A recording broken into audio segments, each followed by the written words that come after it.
Hey guys, it's Angela from Angela's Crafts and Creations, and if you have found this video, it is most likely because you have purchased the beginner macrame kit that you've probably seen on either my TikTok or other social medias. In your kit, you should have received a 3mm macrame cord, several of these fun wooden rings. You can use these to make plant hangers. These fun decorative beads in a smaller size and a large size. Some of the natural wood beads, same thing, a smaller and a larger. These little scissors that you can use to cut the cord. A tape measure, always handy. I love having tape measures everywhere. S-hooks, love S-hooks to hang your work off of. Dowels, I'm thinking maybe some succulent hangers, who knows. These will be fun. And a keychain clasp. So we will be making a keychain. Start by grabbing your macrame cord, your tape measure, and a pair of scissors. You can use the scissors from the box. I like to use my Gingher scissors. You're gonna take your cord and your tape measure, and you're gonna measure 2 cords approximately 7 feet long, or about 84 inches. You will also need to cut one more cord at approximately 2 feet or around 24 inches. This cord will be used as your wrap knot to secure your keychain wristlet.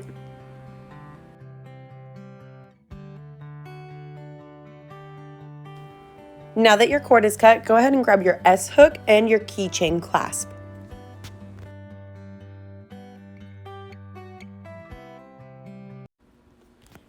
Grab one of your cords and you are going to fold it, and you want to make sure that one side of your cord is approximately 5 feet long and the inside of your cord is going to be at about 2 feet long. The shorter cords will be the inside cords on your keychain.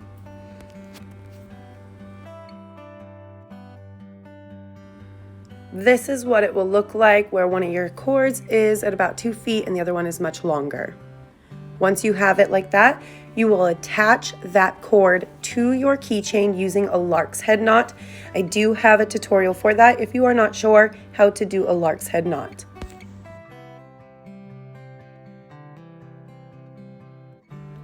When attaching your cord to your keychain, you want to make sure that the shorter cord at approximately 24 inches is on the inside of the keychain.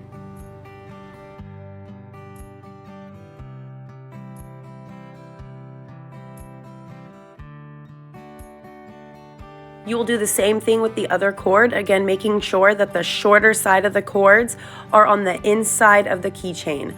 This is because the outside of your cords are your working cords, so you want them longer. They will gradually get shorter as you're doing your knots. This is what it will look like with your 2 inner cords shorter and your outside cords or your working cords are longer. And once your cord is attached, we will begin our square knots. If you do not know the square knot, I do have a tutorial for it on my page. It is pretty simple though. You will take that right cord, cross it over your center, take that left one and pull it behind and through the loop. Leave just about an inch space right there. Then you will take that left cord, cross it over the center, that back one will go behind and through that loop and tighten it, and that is your first square knot.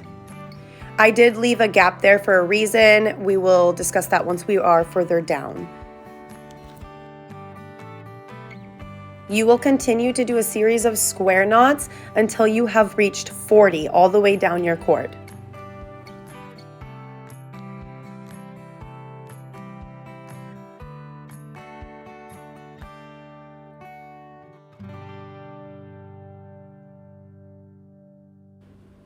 These keychain wristlets are such a perfect beginner project. You can make them for yourselves, and they are just such great gifts to give as well. Play around with them. You could use one cord a different color and see how you like the patterns, but I love making wristlets.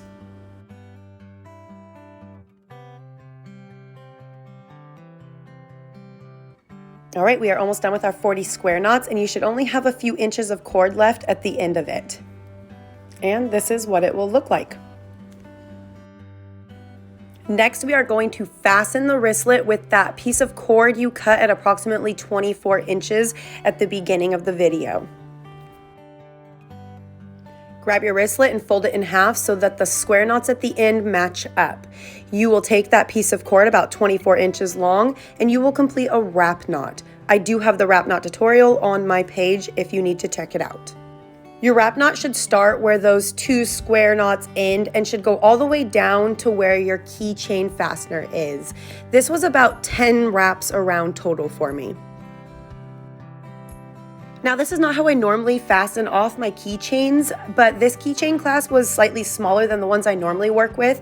I do have another video for a keychain tutorial using larger size class and how I use a wrap knot to fasten them if you are interested in checking that out. But this is what we had, so this is what we work with. Once you're done with your wrap knot, go ahead and just cut off those tail ends, and you're gonna take the tip of your scissors or whatever you have and just tuck them in so you can't see them at all. And the reason we left that 1/2 inch to 1 inch space at the beginning was so that we could do our wrap knot without it looking a little bulky if we had extra knots there. And you have just finished making your macrame wristlet keychain. I hope that this tutorial was easy to understand and that you guys enjoyed this as much as I did. Go have fun making yourself some keychains, some wristlets. I love them because look, they just clip right onto a belt loop, a purse, and they are just absolutely perfect. Thanks guys, hit that subscribe button to follow for more macrame tutorials.